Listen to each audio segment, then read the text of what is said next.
Welcome to the Explainer. Today we're putting on our fiduciary hats to break down a really fascinating new financial initiative. Whether you're a parent planning for your kid's future or just a serious student of the markets, you'll want to understand the mechanics of the newly launched Trump accounts and the massive supplementary financial gift just announced by tech billionaire Michael Dell. We're going to look at this exactly how a financial advisor would evaluate a brand new asset class for a client. So let's dive right in. $6 billion. We are starting with this completely staggering number. That is the total amount pledged by Michael and Susan Dell to help kickstart this entire initiative. Now, when private capital of this magnitude enters a public program, it fundamentally changes the macroeconomic landscape. It's essentially a massive injection of seed money designed to leverage a new legislative framework. Like any good financial prospectus, let's quickly run through our agenda. We're covering the billionaire's seed money, the government baseline, eligibility and custodial rules, optional parental contributions, and finally projecting long-term wealth. All right, Section 1, the billionaire's seed money. Let's examine the headline news that broke right on the 4th of July. Michael Dell announced this public-private partnership with a very clear philosophy, stating, quote, "This makes every child a shareholder in the greatest prosperity-creating engine the world has ever known, American capitalism."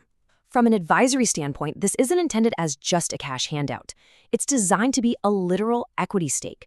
The objective outlined by its creators is to provide a foundation for those major life milestones, funding education, buying a first home, starting a business, and ultimately building lasting generational wealth. So how do the mechanics actually work? It's a $250 deposit per child, funded through a public-private partnership.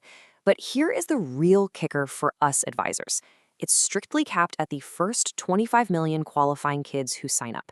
Whenever you see a cap like that, it signals a massive first-mover advantage. It absolutely incentivizes families to act quickly and enroll rather than just waiting on the sidelines. Moving on to Section 2, the government baseline.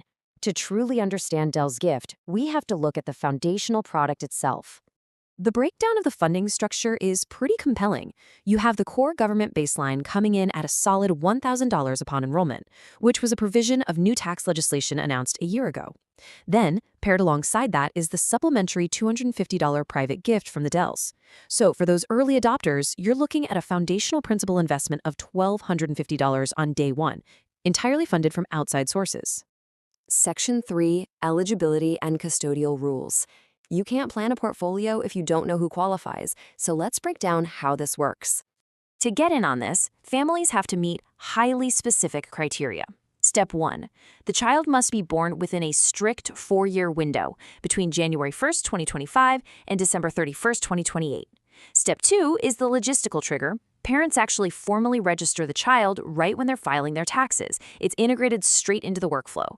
And Step 3, which is vital for long-term growth, is that these funds aren't just sitting in a low-yield savings account. They are deployed directly into the stock market. Now, the custodial arrangement is crucial here. Much like a 529 plan or a standard UTMA account, parents act as the sole custodian. That means mom and dad hold the keys. They manage the account and direct the asset allocation until the child hits 18. Once the kid turns 18, control of the capital along with 18 years of potential compound growth transfers directly to them. Obviously, handing an 18-year-old a compounded stock portfolio without any instructions is a recipe for disaster. So the White House unveiled an associated mobile app alongside the July 4th rollout. This app provides specific educational tools, notably 8 exclusive financial literacy modules. It's basically a structural attempt to pair that capital allocation with solid financial education. All right, Section 4, optional parental contributions. This is where a static gift can transform into a dynamic wealth-building tool. As an advisor, this is where things get really dynamic. For mandatory contributions, the requirement is exactly 0. No personal funding is required to keep the account open. However, looking at the optional side, parents can aggressively fund the account with up to $5,000 annually. If a family maximizes that limit over 18 years, they're injecting $90,000 of principal into the market, completely separate from the government baseline, the Dell seed money, and the compound interest. And remember, these optional contributions are heavily directed. They are designed to be invested directly into American companies via the stock market. The legislative intent behind this structure is twofold: create personal wealth for the account holder through equities, while simultaneously injecting fresh capital straight into domestic corporate markets. Finally, Section 5, projecting long-term wealth. Let's look at the macroeconomic outcomes of all this capital. $4 trillion. President Donald Trump projects this program will result in a massive wealth transfer, putting $3 to $4 trillion into the hands of young Americans over the next 15 years. He stated that decades from now, these accounts will be viewed as one of the most transformative policy innovations of all time. From a purely mathematical standpoint, injecting billions into the market to compound over 2 decades really does have the potential to create a seismic shift in youth capital. The rollout has definitely generated significant commentary.